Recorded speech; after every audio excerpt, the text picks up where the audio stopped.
পৃষ্ঠা নাম্বার হলো 5। কাজ 130, 130, 49 আর 81 যোগ করলে হয় 130। 7 এর বর্গ 49, 9 এর বর্গ 81। আবার আরেক পদ্ধতি, 121 আর 9 যোগ করলে 130 হয়।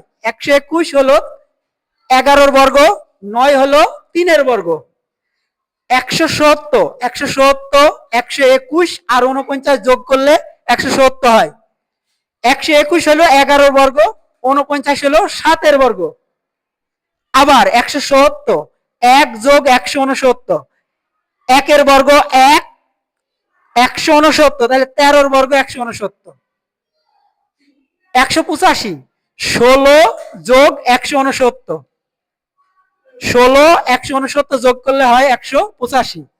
16 হলো 4 এর বর্গ, 169 হলো 13 বর্গ। আবার 185, 64 এবং 121 যোগ করলে 185 হয়।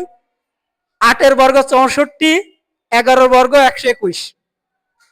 325, 1 যোগ 324, 1 এর বর্গ 1, 18 বর্গ 324।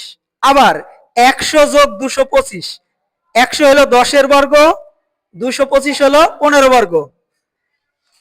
36 এবং 289 যোগ করলে 325 হয়। 6 এর বর্গ 36, 289 বর্গ 17 বর্গ 289। এই অঙ্ক করতে হলে আগে বর্গগুলো জানতে হবে। 1 থেকে 25 পর্যন্ত বর্গ এখানে লিখে রাখছি। এখান থেকে সংখ্যাগুলো নিয়ে আমরা এই অঙ্কগুলো করেছি। আশা করি অঙ্কটি বুঝতে পেরেছো।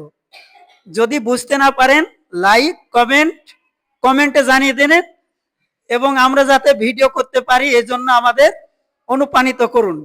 লাইক কমেন্ট শেয়ার করে দিয়ে আমাদের পাশেই থাকুন।